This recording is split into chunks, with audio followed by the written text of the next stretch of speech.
नमस्कार, times of Swaraj के खास एग्जिट पोल कार्यक्रम में आप सबों का स्वागत है और मैं हूं संतोष सिंह। देखिए, ये एग्जिट पोल पूरी तौर पर हमारे महिला वोटर के टर्नआउट पर है। कितनी महिलाएं वोटर घर से बाहर निकली और किस तरीके से वो वोट किया। क्योंकि मेरा मानना है कि महागठबंधन और एनडीए के वोट की बात करें, भले ही चुनाव से पहले आपको लग रहा होगा कि बड़ा 30% का गैप है, कैसे पाट पाएगी महागठबंधन, कांग्रेस, भाकपा माले, लेकिन वो सारी चीज़ें बदल गई हैं। बराबरी की लड़ाई हो गई है और ऐसे में महिला वोटर निर्णायक वोटर है। तो हम बात प्रथम चरण की करते हैं। प्रथम चरण में औरंगाबाद सीट की करते हैं। देखिए, औरंगाबाद सीट बीजेपी लगातार वहाँ से जीतते आई हैं।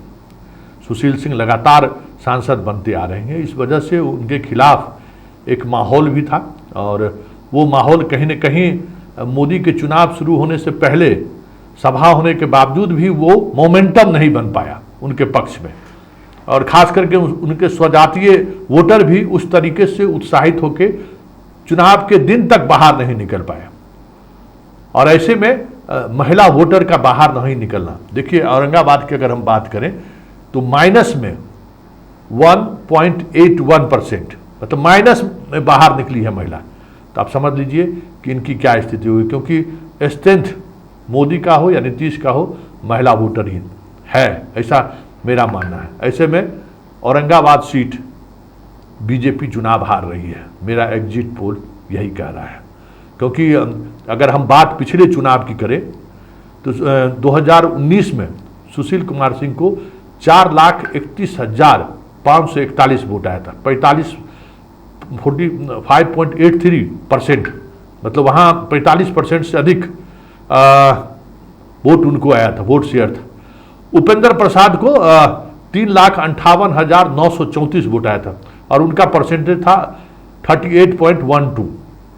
और ओवरऑल अगर हम बात करें तो उस बार एक नरेश यादव भी चुनाव लड़े थे जिनको 34,000 से अधिक वोट आया था। तो वो वोट कहीं न कहीं सुशील कुमार सिंह को जीतने में मदद किया। लेकिन इस बार ऐसी कोई स्थिति बनाने में, उस तरीके से वोटर को खड़ा करने में या उस तरीके से डमी कैंडिडेट खड़ा करने में भी इस बार सुशील कुमार कामयाब भी नहीं हुए।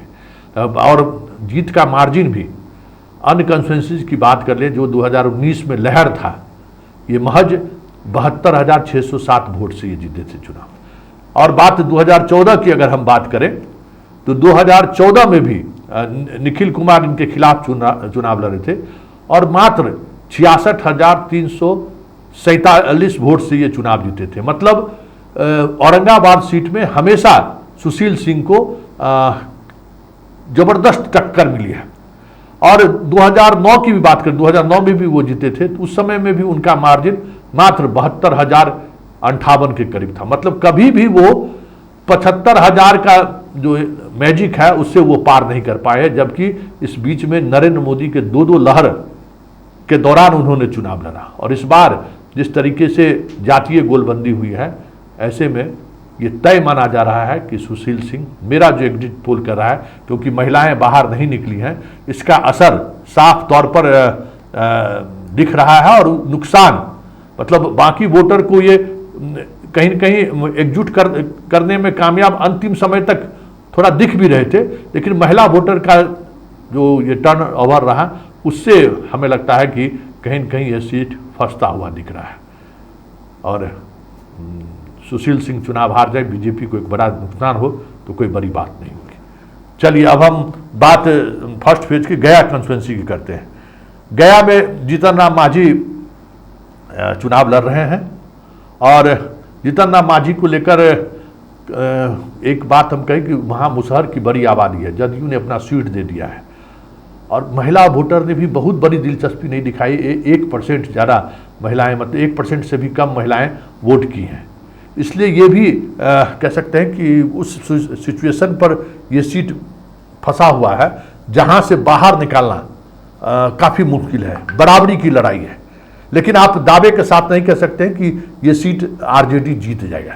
लेकिन जीतन राम मांझी की तरफ थोड़ा पलड़ा झुकता हुआ दिख रहा है। इस वजह से मेरा मानना है कि जीतन राम मांझी वो सीट जीत सकते हैं। और हम बात फिर जमुई की करते हैं। जमुई की अगर हम बात करें तो जमुई के साथ एक बड़ा एडवांटेज ये है, जिस पर हम बार बार कहते हैं, कि वहाँ पिछले चुनाव में लगातार बड़े मार्जिन से लोग चुनाव जीतते आए हैं। मतलब वहाँ जो वोटिंग ये रहा है ना 55.76%, मतलब सामने वाले जो प्रत्याशी हैं उससे ज़्यादा चिराग पासवान को वोट आया था।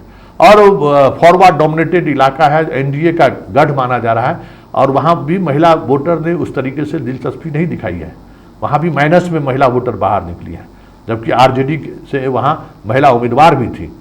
फिर भी कसमकश के बावजूद भी मेरा मानना है कि जमुई सीट चिराग पासवान के जो जीजाजी हैं वो चुनाव मतलब निकाल लेंगे, क्योंकि बड़ी मार्जिन से 2019 के चुनाव में वो चुनाव जीते थे।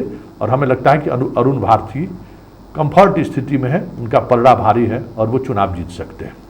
फिर बात हम सबसे दिलचस्प बात हम नवादा कॉन्स्टिट्यूंसी की करते हैं। नवादा कॉन्स्टिट्यूंसी में भी महिला वोटर माइनस में बाहर निकली हैं, और ये जो चीज़ें सामने आई हैं इससे विवेक ठाकुर की मुश्किलें बढ़ती दिख रही है। और मेरा ये मानना है कि अगर विजय यादव एक उम्मीदवार खड़े थे, वो ज़्यादा वोट अगर काटने में कामयाब नहीं हुए होंगे, जिसकी संभावना जताई जा रही है कि 30 से 40 हज़ार से ज़्यादा वोट वो काट नहीं सके हैं। लेकिन जिस तरीके से पिछड़ा और सवर्ण पॉलिटिक्स अंत में इन चीज़ों को एक अलग तरीके से देखा जाने लगा, तो इसे मेरा मानना है कि नवादा सीट भी बीजेपी हार सकती है। मतलब फर्स्ट फेज में जो 4 लोकसभा क्षेत्र में चुनाव हुआ है, वहाँ 2 सीटें एनडीए को और 2 सीटों का नुकसान बीजेपी को उठाना पड़ सकता है।